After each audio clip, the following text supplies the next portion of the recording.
Hey guys, this is Brett Young, Taylor Young, and Rod Erb, and you're tuned in to the Be Extraordinary podcast with Urban Young.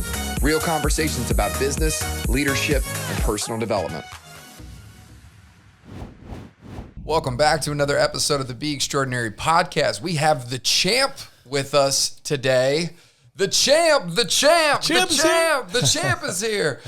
Man, we talk about personal development, and today we're going to get into human performance, pressure, the ability to perform at the highest level in the game. This podcast has been one that has taken 3 years to get this gentleman on the show. And I don't know if that is just because, who knows what that is, man. I think we were trying to do this on the boat. And originally, yes. Originally, right? Yeah. And so it never happened. So we're in the studio today. So we're going to pretend like there's waves. We're going to pretend like there's some wind. But man, Rusty, thank you so much for being on the show, man. No, thanks for having me, you guys. It has been a long time, and I've known Rod for a long time, and you guys now, I guess, for almost probably 10 years now too. So I'm glad we could finally all get together and make this happen. Well, I want to frame this up real quick. So somewhere around early 2013, my 5-year-old son is playing t-ball, and he's running with his head down, and he runs smack into a long-haired, flowing locks, blonde-headed 4 or 5-year-old. They hit head-to-head, and they go splat on the floor on the baseball diamond. And I'm coaching, and out walks this guy with a he's all tatted up, tank top, mohawk. I'm like, holy cow, what the heck? Who is this guy? Where did this guy just come from? That was my son's fault.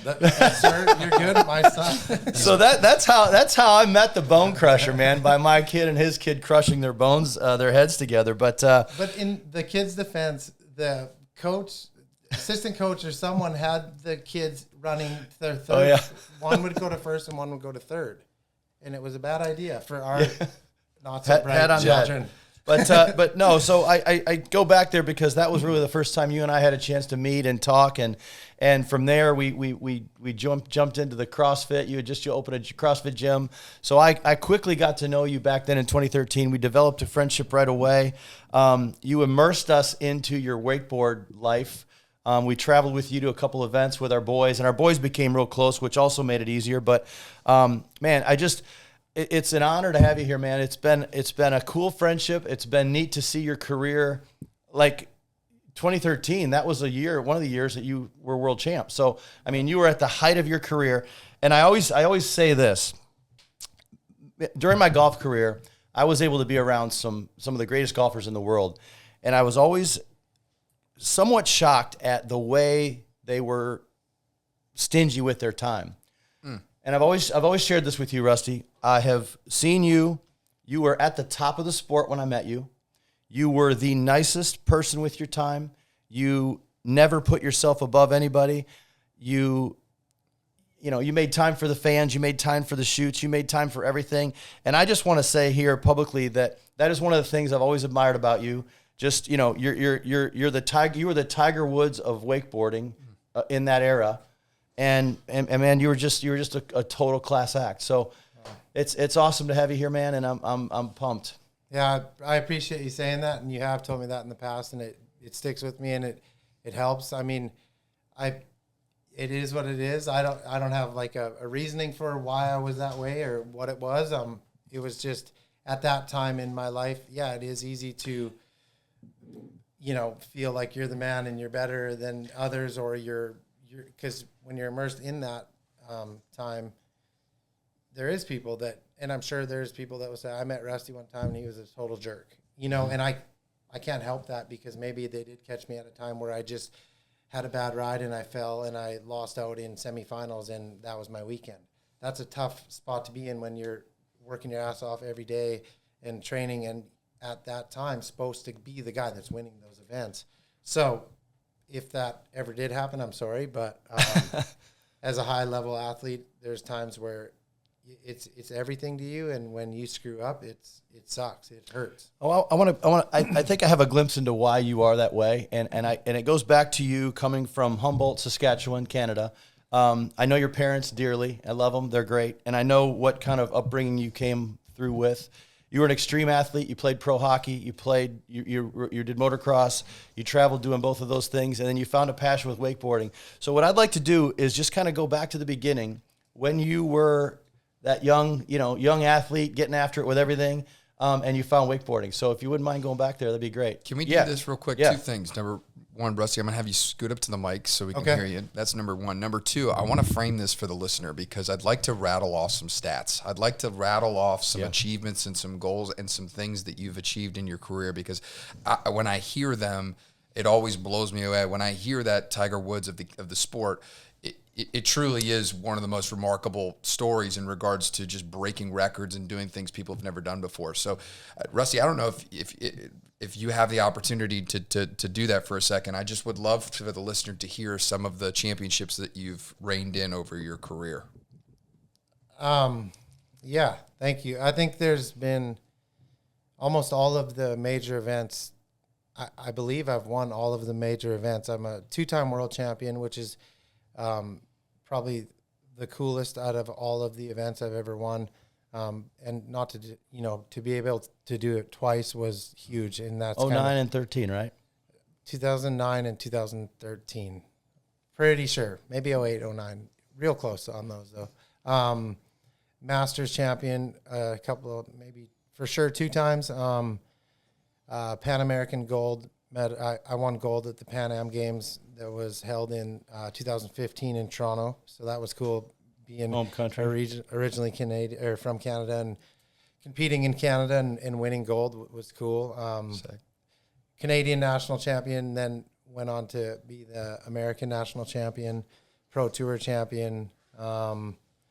First won every tour stop that there was to win. Yeah, IWSF world champion in China, which was really cool. First to ever land multiple tricks, and one of those being the first to ever do a 1080 in competition, which was kind of something that I really, really, obviously you go to an event and you want to win every event you enter, but that trick was there had been like two people at the time that have ever landed it, just period. And I being the third, I really wanted to land that when it like really mattered, when it was like pressure's on, not just out at your house with your buddies on the boat, multiple tries, endless gas, just, perfect conditions. I really wanted that in an event when pressure was on. It was just like all or nothing. Wow. And it worked out for me. That's sick. Oh, and there was actually a couple other, I won Wakeboarder of the Year, which was Wakeboard Magazine, Trans World Wakeboard Magazine. Every year would hold a Wake Awards, it was called, and is called. And I went back-to-back Wakeboarder of the Year, which is probably the highest honor. It's where the whole community and everybody votes on that year who the guy is. Oh, so it's voted on. Voted on. Wow, that's cool. By all the people in the industry. And so that was back-to-back Wakeboarder of the Year was a huge deal. And you got like a special. They did like it was magazines. So you'd get like the cover was you, and it was usually really cool, unique, special cover. So back-to-back Wakeboarder of the Year was, aside from the World Championships and the 1080, those were like the 5 probably coolest things of my career. So talk to us, and thanks for framing that up. Great point there, Brett.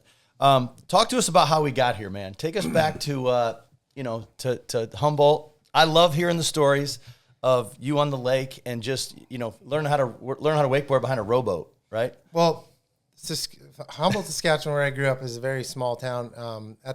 I believe it may be 7,000 now. Like for most of my life, it was like 4,000 to 5,000 people was population In the town? in the town. Holy smokes. Yeah, and like Saskatoon is a big city, couple 100,000. That was like an hour away, which to us in Humboldt was like, a huge deal to drive an hour to go to the city, and not like me and Rod now out in Claremont, just an hour to drive 28 miles. But small town, great parents. We had, the freedoms of that small town living where, get on your bike, come home at dark, and just I have 2 older brothers, so there was just huge group of friends, and we were all into everything. Wintertime hockey, summertime almost every single thing, BMX, dirt bike, skateboards, just all the things you can do as a kid. So wasn't till later in my childhood where I got introduced to wakeboarding, but it was the summertimes weren't boating for me or my family. There was a couple of lakes close to Humboldt, but my parents didn't have a boat. It wasn't part of our program. So it was all the mostly traditional sports aside from like the motocross, BMX, and all that. But motocross was I felt like hockey and motocross were my two favorite sports. And hockey, you start at such a young age, and I did pretty good with hockey, but I didn't really care about it at the end. And that's when I was really serious with motocross and was doing pretty good with that. But it wasn't until like when I was 14, I had the opportunity to try wakeboarding with some friends at one of the lakes around town or in Humboldt. But when I immediately, like the first time I tried wakeboarding, it was over. Like it was an obsession. That's all I wanted to do. I got up first try. So most people weren't getting up first try. I got up first try, and I remember like it was behind a jet ski. And I did like a surface 360, like where you just slide around and pass the handle. And like, wow, that was like the very first go. Wow. And it was over. Like I could care less about motocross. I still did it for years, but didn't really care. It was just all I wanted to do was wakeboard. And from there, I had two good buddies that were into wakeboarding in Humboldt as well. And the one's dad had a bay liner at the time, and he would take us all the time, and we rode a lot with him. And then my dad's business partner had a 14-foot aluminum fishing boat with like a 20-horse Yamaha on the back, and it was basically ours. He didn't care. Like he didn't use it, and we just could use it whenever we wanted. So we ran a lot of hours on the little fishing boat, which, I mean, looking back, it's like the best way to learn and get good, because the wake is obviously tiny, and it was just the freedoms, like I spoke about earlier. It's like me and Braden and Tyler out on a little fishing boat for hours and hours, and just, responsible, yet like they trusted us enough to go and do it. So we got to log hours, and then the winter of being 15-year-old to 16, I rode my dad. I was like, we have to get a boat. And as Rod knows, my dad is not the type of man that's just going to, okay, here you go, son. Like, no.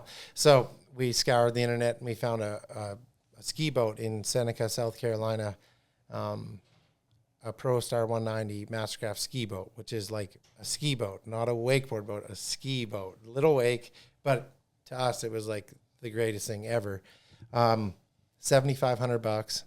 I didn't have much money, but I put a little bit towards it, and my dad covered the rest and had it shipped from South Carolina to Humboldt. And I was like, I just had got my license. My birthday's in December, so it was like just after Christmas.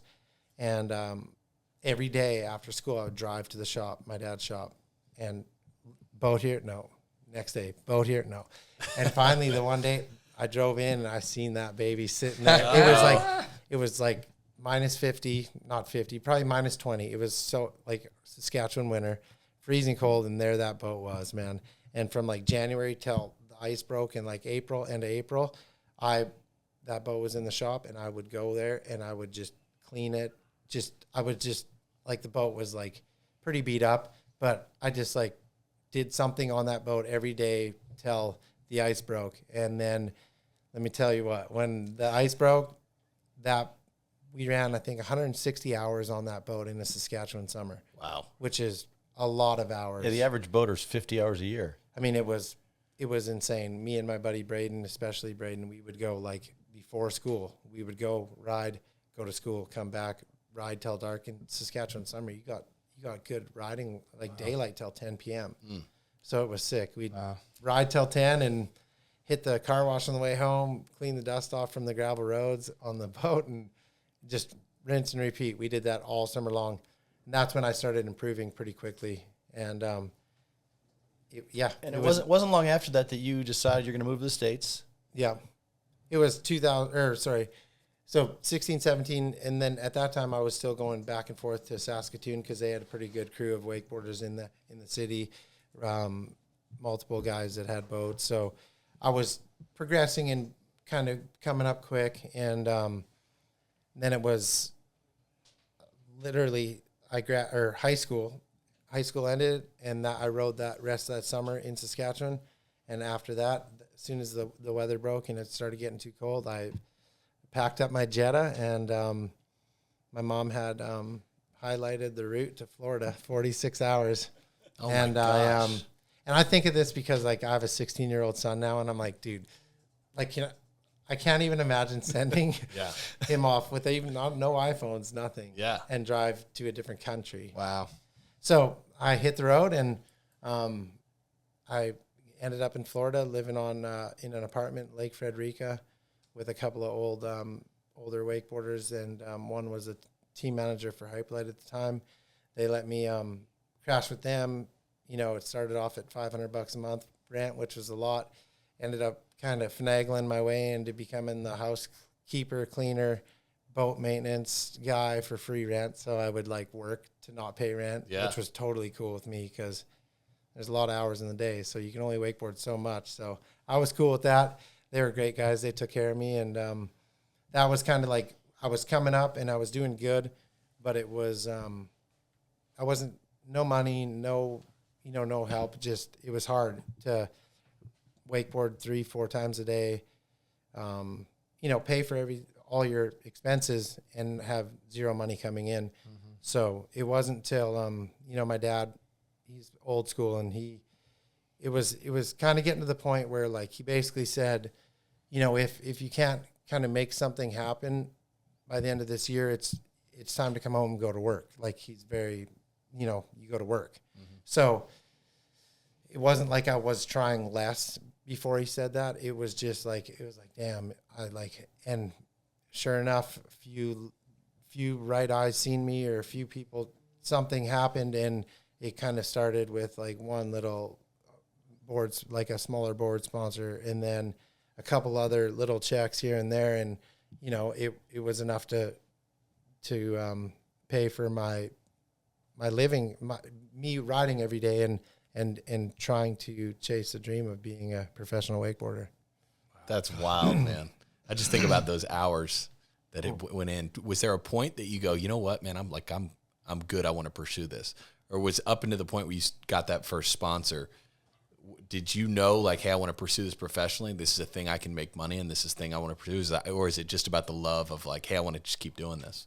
Yeah, it's weird because now, like, later in life, you look at anything, and it's basically like, how much time will it take? How much will I make? Will it be worth it? Should I do it? Should I not do it? But, like, at that point in my life, they're like, when I was, like, coming up, 16, 17, 18, like, money was never, like, I never put a wakeboard on, and I never, like, my obsession with wakeboarding, there was never a dollar bill. Like, I didn't care.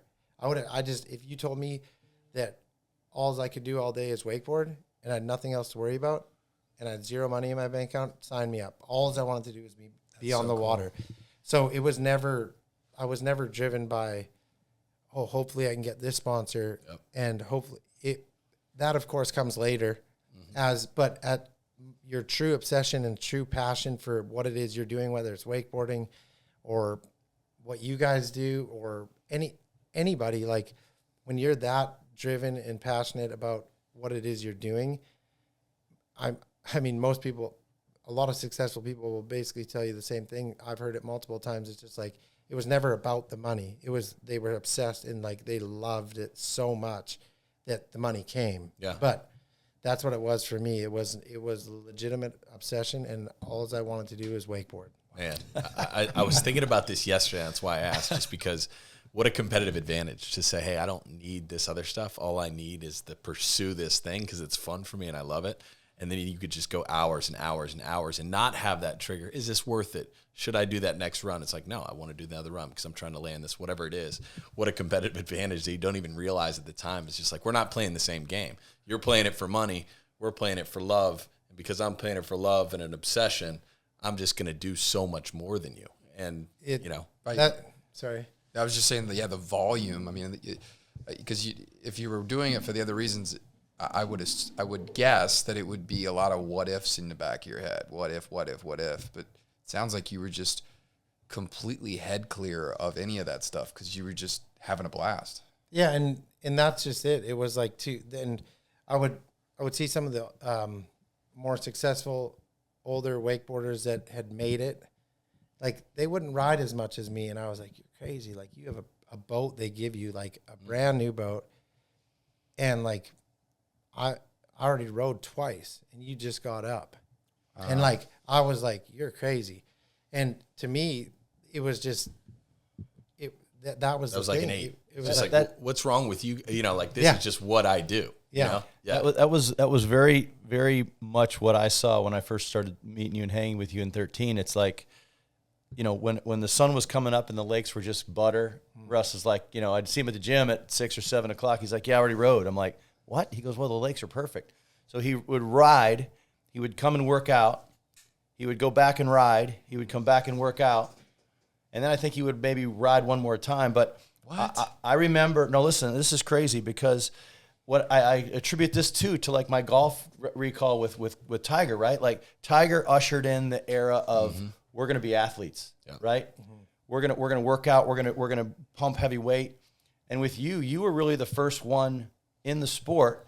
And I also want to point out you were 220 pounds competing against 160-pound guys. Oh, wow. But so to get that much butt, you know, ass off the ground and do your flips and do everything you did, like that was saying something. But I was blown away at the amount you rode when I first met you and the amount you worked out. Like I just couldn't, I just don't know how you talk about, we're not even in the same game. I don't, in your question to the old guys, like, how come I ride more than you? Right. So everything that you just said is testament to, I saw it firsthand and got to watch it firsthand when you were at the height of your career. It's blown me away for and years. Our introduction to you, Rusty, was through Rod because he would tell us his stories. I mean, you got to meet this guy. You know, he's telling us these stories like a mythical creature. Like he's a freak. And then I come to your CrossFit gym one day, and I think I know you were there working out, and I'm like, damn. Like if you're listening to this, Rusty is shredded, athletic, strong. He mentioned 220 pounds at one point. And I'm watching him work out. I'm like, okay, this dude has a motor on him that is just different, right? Like Rusty is the Hercules of Claremont. Yeah. And I'm like, so then when I would hear that story, so obviously I want to hear more about how did people think you were crazy when you were lifting weights and you were overtrained? I mean, did you get that? Or where did that come from? Was as far as, hey, I'm going to lift and I'm going to do this and I'm going to be an athlete, not just a wakeboarder.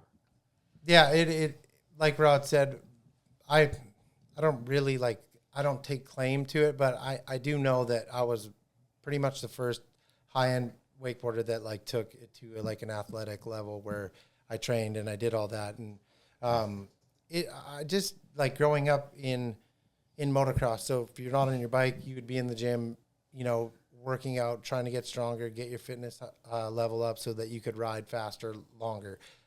In motocross, a lot of guys like first lap, fastest lap, you know, by the end they're fading, they're slowing down because they're getting too tired, they've got arm pump, they can't hang on. When I raced, my fastest lap was always my last lap. So I'd like get better because I was physically fit and I would go harder all the way to the end. That's why I would catch guys or whatever, they would be fading and I would be picking up. And I just brought it over from growing up from hockey and motocross and all that. I just transferred it over to wakeboarding. So if I couldn't be on the water, I was like, well, I'm going to be in the gym, getting stronger, getting more flexible, getting whatever it is that's going to help me on the water. So I mean, it's no secret. Like I've never been hurt, like super hurt from wakeboarding. Pretty much every top wakeboarder in the world has had blown a knee, you know. Wow. I've never been legitimately hurt where I'm out for like any amount of time. Like maybe I tweaked my super young, like 23.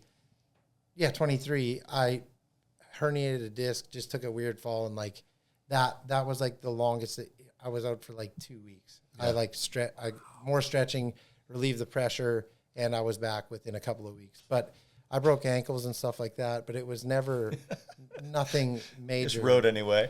Well, the ankle's way worse than the arm for sure because you're in a boot and all that. But and that 100% is because I was always in great physical shape. Yeah. So I never knew that. That makes a lot of sense. Pretty man. much Staying healthy is just one of Yeah. the biggest things. And the impact from wakeboarding, people think it's water, but it's clearly it's brutal. You can catch back edge, front edge, or just like you're always landing flat, so there's no transition. So it definitely beats you up, and you can get really, really smoked on a wakeboard. Yeah. But for me, being physically fit, and I just knew that I'd have the competitive edge too. Like I knew that if I was in better shape and I rode more, for me mentally, like going into an event weekend, if I all week long leading up to it, I'd just ride. And if I rode first, sun's coming up, I already got one in, and I know that everybody else that I'm competing against is not doing what I'm doing. And like, I liked that edge that I knew that I rode more that week. I'm in better shape than you. I'm stronger than you. I'm not going to mess up. I'm prepared. And it wasn't always like that though. I like screwed up a lot, as I was getting like on my road to the top. There was lots of events where I would be the best guy at home when all of us would be in the boat. We're all the best in the world. And that day I was way better than all three of you.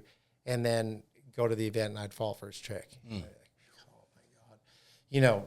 Travel, money, like, and you're out. You're just sitting in a city watching your buddies compete for the championship that you should be you should be in that hunt too. And you're like, you choked. Because it is, the pressure of like an event is different for sure.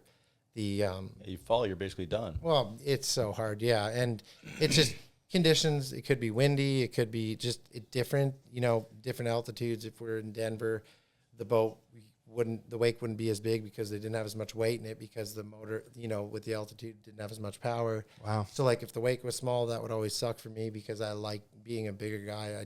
When the wake was big, I would win.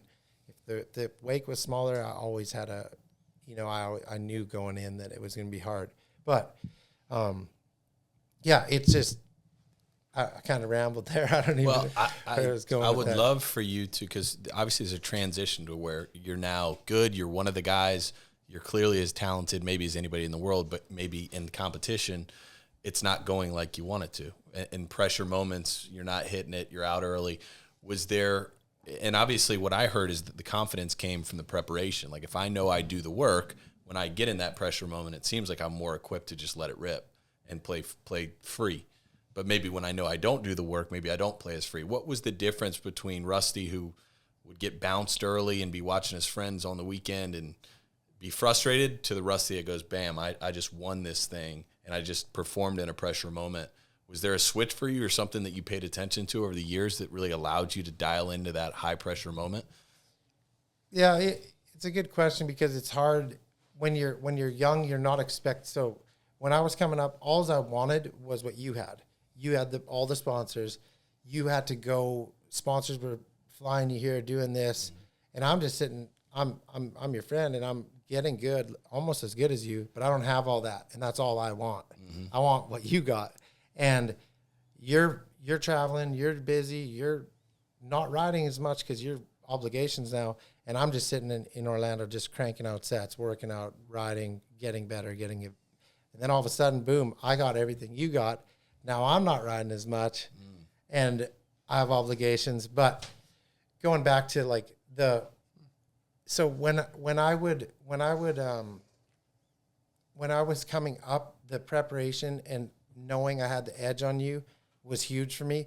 But it wasn't until I won my very first pro event, then it was like game on. Switch flipped. Yeah, I mean, doing good, making finals, getting 5th, 6th, maybe 4th.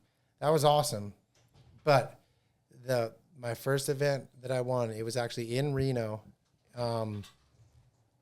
There was a couple of years where they would do head-to-head. So if I'd go against you, I beat you, I'd move on. And by the end, it's you and the other guy going for first and second. And I was last off the dock, so he went out. and you kind of, the pressure's already kind of off a bit because, you know, worst case, you're getting second, which is pretty good. But he went off and he rode pretty good, had a couple of screw ups, and I knew I had my first win. Like I was like, Before you even left the dock. well, I mean, I would have to screw up really bad. Like I knew I was better than him, and he didn't ride super good. He would have to have like his best ride, and I would have to like choke. But anyways, he rode decent, and so I'm like, it's like, I'll talk about pressure. Now you're like, shit. Now it's like easy, but I still have to do it. Yeah. Should I back off? Should I do less? Like, Right. so I go out and I ride great, and I hit my double up, and I do a roll the blind, and I like, no. And I knew going into the double up that I shouldn't even do this, because if I fall, like maybe then it could be, you know, but I was like, screw it. So I went and I landed perfect, and I like knew, and it was over. And I got that first win. And when I got that first win, then it was like, okay, now it's on. I can do it, and I'm going to do it. And then every weekend leading on, I was always in the hunt all the way to the end. Wow. One through, you know, first, second, or third Yeah. for a lot of years. So is that just a psychological thing that comes from confidence, or is that just a thing of knowing that you've been there before, so you're able to feel more comfortable, or is it both? I think it's just like that, like you did it. It's so like the expectations leading up to that point was like you weren't supposed to win, so you had no pressure. And then once you become the guy winning, all of a sudden everyone expects you. So it's like being an underdog is easy, like easy. Being on top is super hard. Yeah. Because everybody's gunning for you, and like you're supposed to win. When you're the underdog, no one's paying attention to you. You're just doing the work, and all of a sudden, you know, you have no one's looking at you. And then when you get to that point, when you start winning, then it's like obviously your confidence is through the roof. You're the guy. You win. You know, multiple times, and then it's like that's when it like really gets hard. It's like, Wow. How do you stay there? Because That first win was in 2005 in Reno. yeah, probably. And five. you went on a 10-year Tear. tear, right? Yeah, there was lots of great years from then on for sure. Lots But I mean, of what you wins did and- from 05 to about 15 yeah, was just wasn't it 15 you won the Pan Am gold? Yeah, so it's like 15, 16. I mean, that's I think it's an unprecedented spot in wakeboard history. Like I know a little bit because I've, you know, gotten close with you, but that's a pretty crazy story from 05 to 15. yeah, it was. I mean, and the longevity it goes back to being fit and healthy. Yeah, and 10 years, no injuries. I was about to say, like, what is the average ride time somebody at that level? Like, I mean, you know, like that's just so hard on your body, and let alone stay on top for that long in any sport. But you know, something so physically demanding like wakeboarding, like. yeah, I think there's guys that have been around for a long time too. I think like not so many. Like Sean Murray is a great friend of mine. He's like a legend of our sport, and he's, you know, he still does a ton of things. He doesn't compete anymore, but I mean, like he's still super relevant. And he's been around forever. And aside from like Murray and my, you know, I would be like a in second place to like longevity and still being able to do, you know, quite a bit on the board. And I truly do feel like that. Like I feel like I'm not like 100th place guy at my age now, and after all these years, like I really feel like I can still perform at a fairly decent level for sure. Like I would confidently say I still could be like a top 20 kind of guy in the world, like maybe even better than that. Yeah, which Probably is better than that. which honestly. is insane. Yeah, I was gonna say Yeah, that. like That's I'm humble. being a little, but yeah, like I feel like I could for sure I could get like a top 10 in a pro event right now. Yeah, which is just incredible. Another thing I think about too is you mentioned the Tiger reference. Who did that in basketball? That was really Michael Jordan. Yes. You know, bumping up against the Pistons, and then he decides to lift weights, and he decides to really become an athlete. And he really brought that to the NBA, where it wasn't as much of a thing as it is now. But you look at that even in what we do. A lot of people get stuck in their industries, and they're constantly studying their industry that they're in. And you're only going to get so much from that. And some of the best things that you can learn is study other industries and take what they've done well in their industry and utilize it in your industry. For us, we learn a lot from mortgage professionals. We don't necessarily study the insurance professionals because so much of their business we've learned from. And that's what I think about where, hey, all I know is that in motocross and in hockey, this is kind of what they did. I brought that to wakeboarding, and then all of a sudden, that brings tremendous success. But I didn't mean to jump you. What I did want to ask you, though, Rusty, you mentioned that 10-year tear in 2009, winning the world championship. Call that. Right. You're probably at the mountaintop, riding high. You're like, oh my gosh, I'm number one in the world. This is insane. And then you mentioned that pressure of now being on top, right? Mm-hmm. But then obviously 2015, another huge accomplishment almost 6 years later. And then to win another world championship 4 years later. Was that the hardest stint of your career, is after 2009 to get back and win it again in 2013? Just talk to us about the difference in the switch that flips or the pressure that comes to go, now I have all these obligations. Now I have the photo shoots. Now all of a sudden I'm a guy and everyone's coming at me. I got the free boat. I got the free boat, right? Yeah. Yeah, well, and I was 23 when we had Merrick, our first child. So I was young, man, in the thick of like my competitive, wakeboarding career with, Lindsay being like 21 with a newborn. And I still rode as much. I still worked out as much. We traveled.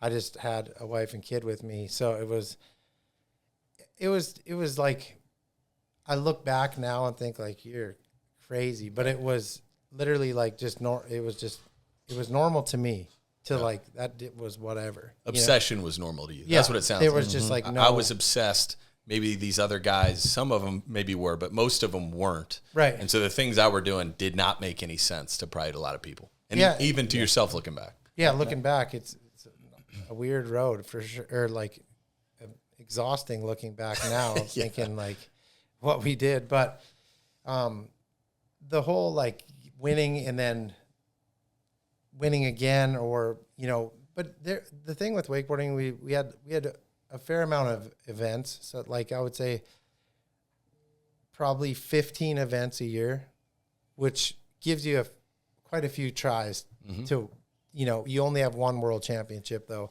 That's only once a year. So that one is huge because like Parks Bonifay, he's a huge legend, one of the best to ever do it for sure. Like amazing. He's never won a world championship, and he's won like everything else, but he like legitimately doesn't have a world championship. And that's like crazy because it comes around once a year, and he, for whatever reason, didn't work out for him year after year after year. So I love that. I love that accomplishment. And then to be able to do it twice was awesome.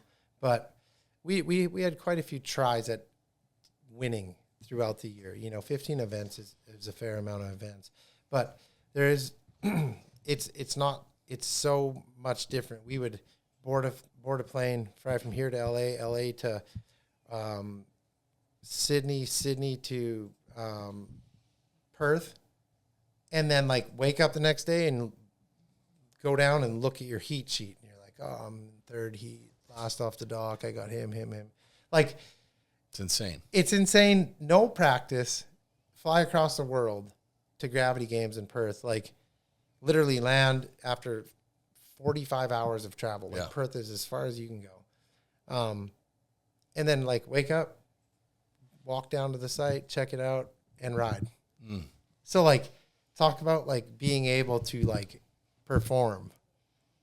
Like, jet lagged. Oh my gosh. What does that routine look like for you? Do you stay loose? Because mobility's got to be a big part of that. Was it not? I mean, how do you prepare your body? Well, your mind. Like, what was it conscious of? Like, okay, well, I'm going to travel 45 hours, so I got to do some things to make sure that I'm ready. Or was it kind of like, I don't know, like, what does that progression look like? Or is it like, nah, dude, I'm ready to go. Let's go. Yeah, I think like at that age and that time, it was never like body. It was just your mind. Like start questioning like, oh, it's headwind going down. So should I do some of my harder tricks on the way back? But then if I fall on my second trick, will the boat get up to speed in time to do my last trick? Or like so many things. And like the minute you start questioning and changing, it's like I'd go out a big thing I would do is like every day when I would ride every single day, every time I'd leave the dock, I would literally do the 5 tricks I would do. The boat would turn around, I'd do the next 5. And like, those were like my competitive contest pass. And like, I could do that almost 100% of the time. In your sleep. And then you'd get to an event and you'd be like, oh, it looks windy or this. And like, maybe I do a toe side 900 every day, do 10 in a row. Get to an event, be like, maybe I shouldn't do it here. Start quit. Like, why should you not do it there? You do it 100% of the time at home. Why are you going to back off? You know, so you like, that was always, until I like made the decision, like I'm opening up with a backside 7, which is a hard trick. That's my first trick. Period. Done. That. When did you commit to that? Like, is it right when before I started the ride? like kicking ass? Yeah. Where I would, if this was the finals, I was last off the dock and you were second last and Rod was third, I wouldn't even watch you guys ride, because if I watched him fall and I watched him fall, now it was supposed to be easy for me. All I had to do is a few tricks, and then I would choke because it's a weird thing. So I wouldn't even watch anyone ride. I would just sit in the bus and I would stretch and listen to music, and then like I'd look and I'd be like, oh, Rod's done, so that means Brett's I'm up in like, so I walk down there basically as you're like finishing, and my run wouldn't change. I would start with the hard one, like 5, boom, boom, boom, boom, and it wouldn't change no matter if you guys fell or killed it. So as soon as I started like just putting the hammer down and like I do these tricks 100%, almost 100% of the time at home, why should I back off when it like really matters? Like, who cares if I can land this at home? I want to land it now, take home $15,000 and the title. You know what I mean? Like, I want that check and I want to win the event. So that's like for me when it really was like, why am I backing off when I perform perfectly every single day? And now, like, when there's eyes on, all the people are here, all that matters, everything I work for matters in this one run. I'm going to like knock it down a notch and do easier stuff. Right. And in the past, when I would do that, I would screw up. It's almost like here, like you got out of your own way, and you're like, I'm just going to run my race. Right. You know what I mean? Like, whatever, you know. It's like a misunderstanding, like, who am I competing against? Like, I'm not worried about your guys' ride. I'm worried about my ride and putting the best ride regardless of what you guys did. And that's what it seems like the flip switch after you won. It's almost like a cockiness that says, hey, look, I'm gonna crush it. I'm going to go hard early. I'm going to go big. Yeah. Regardless. And that mindset, helped. Yeah, 100% too. And it's like, it was like, if you have 10 tricks, it's like you have the most energy for trick 1, and every trick you physically have less. Like, I don't care how good a shape you're in, the pressure you're breathing, it's just like, it's a lot. So by your 10th trick, almost everyone would do their hardest trick last. So if they fell, they still had 9 tricks. But you're doing your hardest trick with your least power. Wow. So I would basically go hardest to weakest. And why did people do that? Why did people save their hardest trick for last? Just because the conservative approach that if you do it first and don't land it? Yeah, because if you fall first trick, it's hard. It's devastating. It's hard to win. Yeah. So you could do your first pass, get all 5 tricks in, boat turns down, and do 4 more. So you have 9 tricks, but you fell on your last one. It's not as like a impression on the judges, like, oh, you did 9 tricks, and you screwed up on 1, so it's basically a wash. Even, you know what I mean? So it was just and I did that too at the beginning, would like save, oh, maybe I'll try this here, and if I land it, great. But you already like basically talk yourself out of like not making the trick. So I just went, I have the most power right now. I'm going to do my hardest tricks at the beginning, and then I'll fade off as I fade off. And that worked great for me. Wow, that's cool. That's a very cool hack.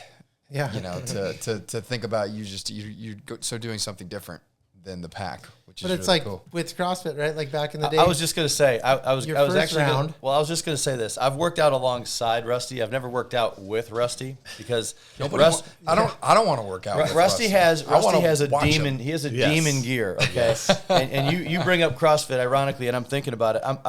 I remember standing next to you, like I said, working out by you, not with you, and I watched this guy transform into this other person, and and I remember us talking a lot at the time about, man, maybe my technique wasn't the best, but I'm gonna do whatever it is, whatever the movement, whatever it is, I'm just gonna find a way to muscle it done. And I hear that, and I remember watching that and seeing that demon gear in you, and I can just imagine that prevailing emotion when you're talking about, keeping it at the top for 15 weeks in a row while you're on the tour.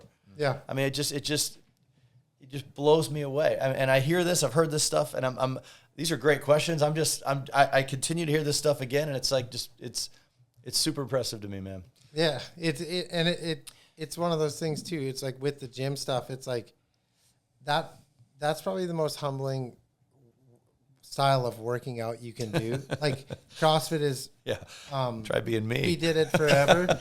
And it's like, no matter how big and strong and fast and how far you can push yourself, it's like, doesn't matter if I'm in better shape than Rod, we're doing the same workout, different weight, but like, it's that awful for him. It's same awful for me. Mm-hmm. It's just different numbers. Yeah. But it's like, it's not because he's using 10 pounds lighter.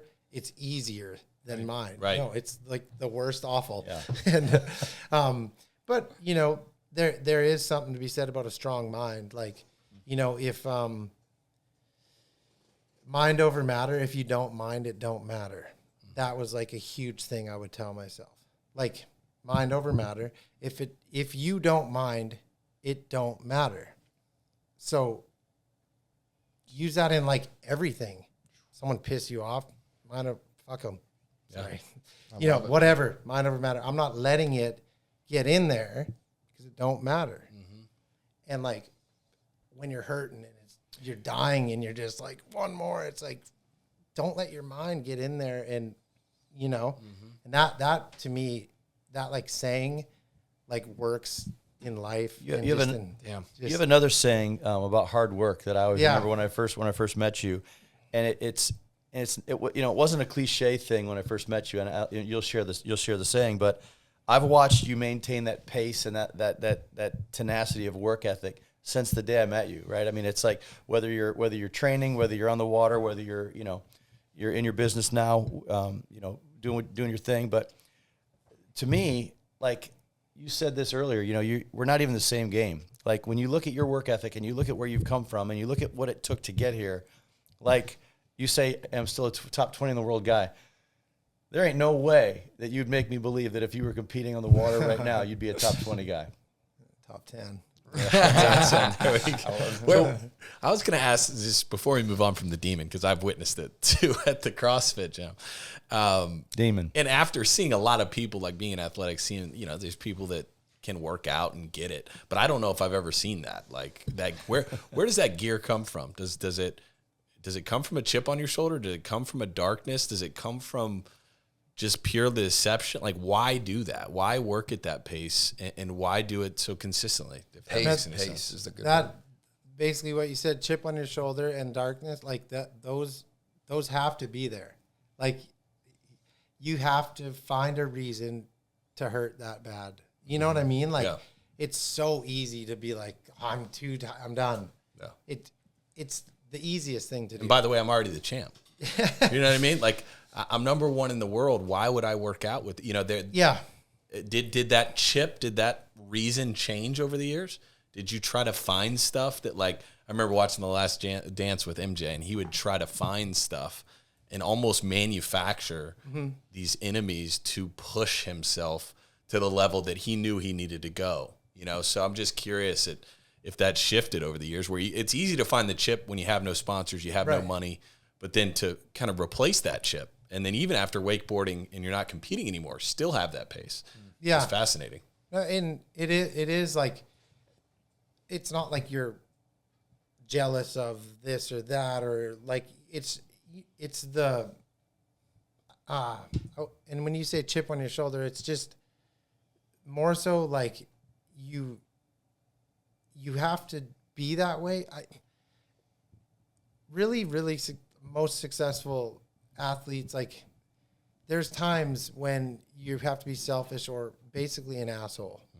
And without that, I don't think you ever can really be at the top. I mean, I say it in the sense that I try to always be as best I can and be a great example, but you kind of have to be a little bit or a lot of bit selfish first, for 100% super selfish when you're at the peak of your whatever it is you're doing.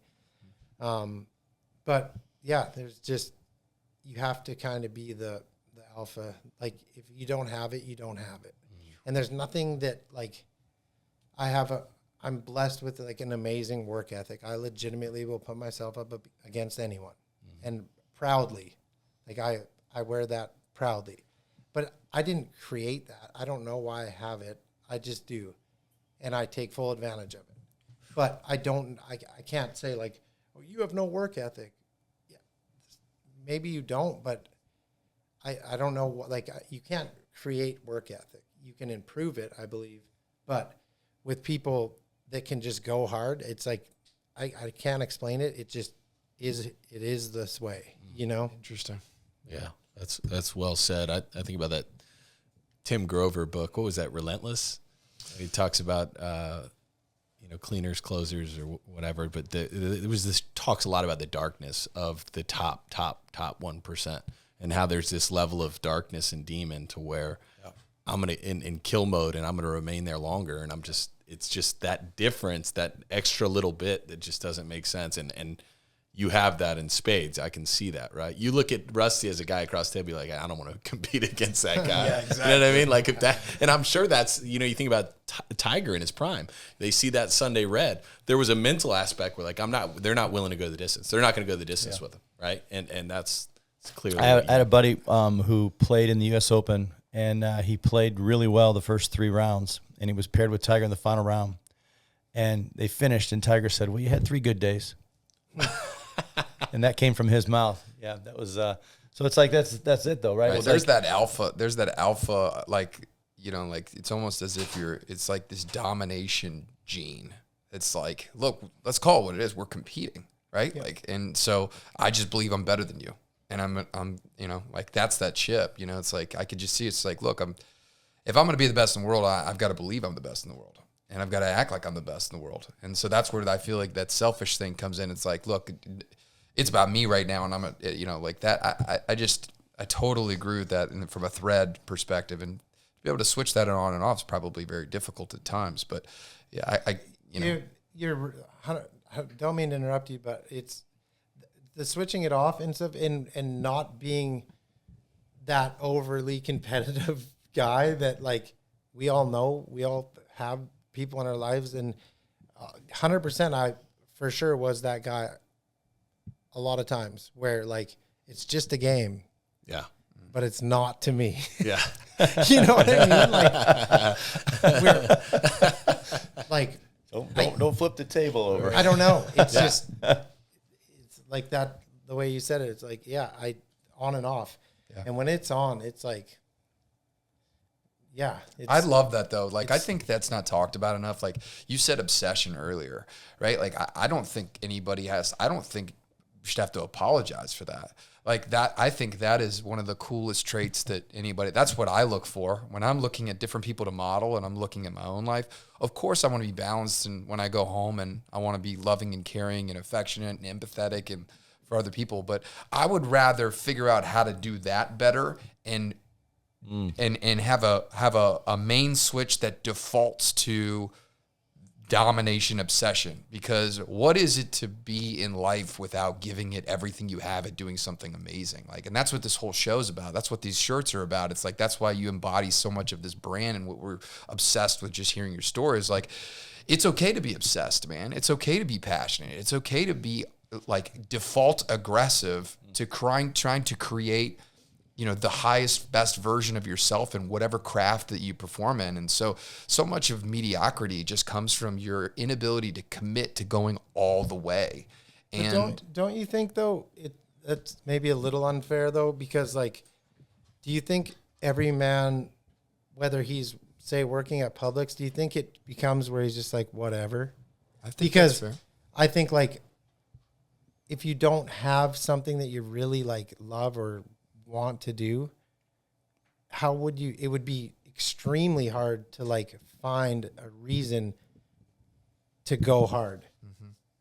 I'm just saying, I'm just looking at it from both sides. I think that's fair. I've been on the top of the mountain as an athlete, but like I still find things to keep me driven, but I'm just saying, like, I feel like it's easier said than done for most. And whether that's being like, I think it doesn't need to be a lot, but as like a father, maybe it's like find that reason being, I should get in super good shape so that I can kick my son's butt forever, or like be the dad that like can do cool stuff with his kids for a long time, or, you know, like forget what's in the bank account, forget all that. Like when we walk in a room and you go, oh, wow, you're in great shape. He must work out. You already got an edge up. You know what I mean? Like there's so many things, and it's hard to find why should I wake up this early and go this hard or do that, or, you know. That's a good, very valid point. I think it doesn't have to be fitness. I don't think it has to be personal.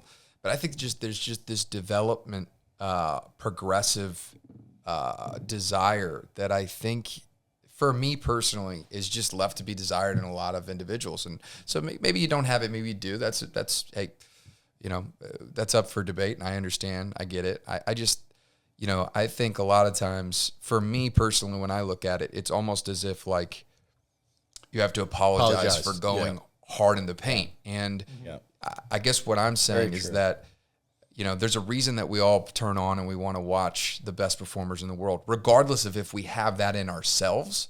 And the reason is because I believe that there's just something innate in us that's attracted to that, because there's something magnetic. There's something there that we wish we had in ourselves. And you're right, a lot of us don't find what that is in our lives, and it's a gift. So to be grateful for that is, I think there's a lot to be said about that. But I also think there's just this level of giving people permission to pursue and to have that. And for you to say, hey, you know, there's times where you have to be selfish. Like that's not, I think not a lot of people talk about that. I think that's something that, quote unquote, you can't say out loud, you know. And I think understanding, you know, going to a dark place, understanding what we're talking about here, I just think I love hearing you say that, because, you know, I think there's a lot of people that feel that out there, and they, you know, maybe don't have the ability to express that they actually do have those feelings, or they do go that way. So for me, I just look at that and I say, I think that's inspiring to say, you know, like, hey, this is part of the code. This is part of the DNA of how I was able to do this. And so, but, you know, I agree with what you're saying. I mean, I think a lot of us, most of us, don't find out what that is. But what a beautiful thing to at least be drawn to that, I guess. And I only say it in the fact, like, it's unfortunate that, like, I wish that people would push themselves harder, because there is a big wild world out there, and there is a lot of things that you just don't have to, you know, oh, I didn't get lucky, I didn't get this. Sure. No one did, you know. I believe the saying that like was stuck with me for a really long time. It's like the 6 W's. It was work will win when wishing won't. So it's work will win when wishing won't. It's like Rod got a new boat. I wish I got a new boat. You know, you guys are doing great things. Oh, Urban Young, they're killing it. Oh, I wish we could kill it at our office. Like your wish. What difference did we all do? You guys did, you worked. Mm-hmm. So it's just comes down to, I love that saying, and it's just stuck with me forever, because cool. It's just so true. Most people just wish. I love the baseline of the early days of your story, because it really set the foundation of what your whole career would be about. It was about hours. It was about work. It was about obsession. It was about putting in the time, right? And then as those things that you dreamed about started to come, there was still this baseline and foundation of work, is that, no, like, I have an identity of a hard worker and where I came from and all that stuff. And I do think, to your point, I mean, the first 10 years, I would say I let this go a couple years ago, but the first 10 years of our business, I was driven by a comment that my friend made that he had no idea bothered me. That's perfect. That was a comment that was, yeah, you know, give it a couple years, but it probably won't work out. And I held that so tightly. and when it got tough, I remembered that. And I was like, man, there's no way that he's going to be right about that, right? Like, we're going to push past that. So I think part of that is just finding that within whatever you're doing. And thank God he said that. And thank God, right? What a gift. Because yeah, that's exactly what you needed. right. You know, because in that season. Yeah, Yeah. totally. No doubt. No doubt. And then there's a point of that to where to still hold on to that maybe is counterproductive years and years, but maybe it's something else, right? Now Maybe that you it's got something the else. free boat. Yeah. You know what I mean? We'll see, buddy. That's awesome. That's good stuff. That's amazing, man. Well, Rusty, thank you for being on the show, man. This is super fun. The athletic lens is just such a fun lens to look through on just achievement and development, to see what you're made of, to, kind of push. And there's a quote that says, I forget who says it, but I probably will butcher it. It's probably a Jim Rohn quote, don't become successful to become successful, but become successful to see what you become. It's like pushing past that limit in order to see what you're made of is kind of like becomes the fun. And I just look at your story in regards to just continually pressing to see what you can become. And it inspires me. I look at it just being an insurance professional, being a leader, being, the different hats that I wear. It's like, am I really pushing past where I am today in order to kind of expand my limit so tomorrow I can fill it, with a bigger impact. And, the athletic lens just gives you a kind of this tangible metaphor of real life work ethic result that I think everybody can apply in their life. It's really cool. Yeah, 100%. And I feel, now later in my career where I'm not competing a ton, I still do a couple of one-off events a year, double-up events, but still being able to travel the world and, go places now, bring my family and still be active and involved with all my sponsors. It is like kind of all those years of that work. It's like now these are the easier years of my wakeboarding career where the pressure's off, and it's fun to go to events and just be me and get to hang out and do my thing and not have that, pressure of the event happening. So to be at this stage of in my career has been a blessing, and I enjoy the later years of my competitive career. I think you've worn it well, man. I think you've worn it well. It makes me think of the Cam Haynes, must be nice. I was just thinking, must be nice. Must be nice. That was 20 years of work, bro. Yeah, well, and it's, it's like you guys too. It could just be as easy for you guys to do your insurance business and, stick to the same path that all the other insurance companies do. And, I'm sure your clientele would still be there and the money would be the same, but it's a different, I know, not because I'm with you guys, but just you're choosing to do more. Thank you for your business, by the way. Yeah.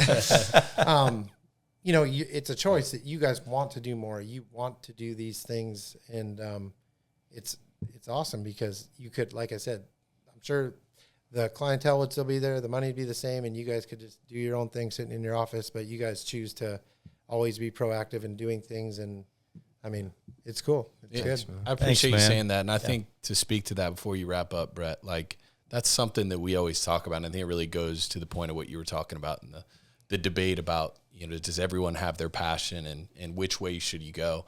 And I think the choosing to do more part is interesting because it just depends on who you talk to. I think that compliment and that gesture that you just shared means a lot to me, and I'm sure both these guys too, because sometimes we feel like, man, should we back off in these areas? Should we just kind of go the more traditional route? Should we settle in these areas that we're not fired up about? And I think when we have these debates, we always come back to like, hey man, like the three of us, like what fires, like that inside, like I don't know why we are this way and I don't know why we're choosing to do more or go these routes, but I don't know, man. It's just there. And it's like you said, it's like, I'm not going to apologize for it. Let's pursue it. And because that's unique to us. So I think for the listener, you hope that somebody just finds that and can listen to that, whatever that is, it's okay. But I think most people look at the approval of others or look what other people do. Well, this is what I should do. That what you just said, the approval of others is huge, I believe. Yeah. Like, are we doing this for you three? Are you guys doing it for you three, or are you doing it to impress this guy back here? Mm-hmm. And that's another thing, like, and we're all guilty of it. Yeah. We're all like, I want to make sure I'm doing what we're supposed to be doing and what's the norm. Yeah, and what's the norm? How about when young Rusty comes on and he's working out in the mornings, riding in the mornings, and then working out again and riding in the afternoon? What if you were just like, no, everyone else isn't working out. They're riding once or twice a day, and I'll ride once or twice a day. How about going hardest trick to least hardest trick when everybody else is doing the same thing? Yep. They're doing the different inverse, progression. So I will tell you now, though, that if you go watch the very top wakeboarding event happen right now, they all start hard. It's all hard tricks, and they're all in the gym, in shape, flexible, and that was definitely started. That's a legacy piece. Around me. How funny is that? I love it. Legacy is right. Legacy is a great word to describe you in these must be nice years. Yeah. I'll tell you what, man. It's I'll butcher another quote, but live a life that demands an explanation. I look at what you've done, and it could have been anything. It didn't have to be wakeboarding. I mean, to me, that's a character deal, and it's just somebody who enjoys the play of this life of being able to push and be able to compete and be able to have fun. And I look at that and I just say, man, that's so. It's just a magnetic thing. It's something you go, why? And it's like, man, because I think the reason people ask why and why I ask why is, man, because I want some of that. I just think there's an exploration, there's a play and a fun that's so innate with just who you are, man. So I know my dad, he said back in the day, he said not even a herd of elephants could have slowed him down. Yeah. So that's about right. You got some amazing parents. That's for sure. That's cool, man. Well, live with passion. Maybe we need a shirt that says "Live with passion." And don't work out with Rusty and CrossFit. Well, man, that's awesome. Well, Rusty, thank you so much, man. Love your story. Love what you're doing. Always appreciate it. 3 years in the making, and it did not disappoint. So, well, thank you guys. I appreciate it too. And I will continue to give you my business as long as we earn it. Thanks, man. Thank you, man. Thank you guys. Again, if you guys have not subscribed to the podcast, please do so. But share this with somebody today, somebody who needs a wake-up call. Live and be extraordinary. Bye-bye for now.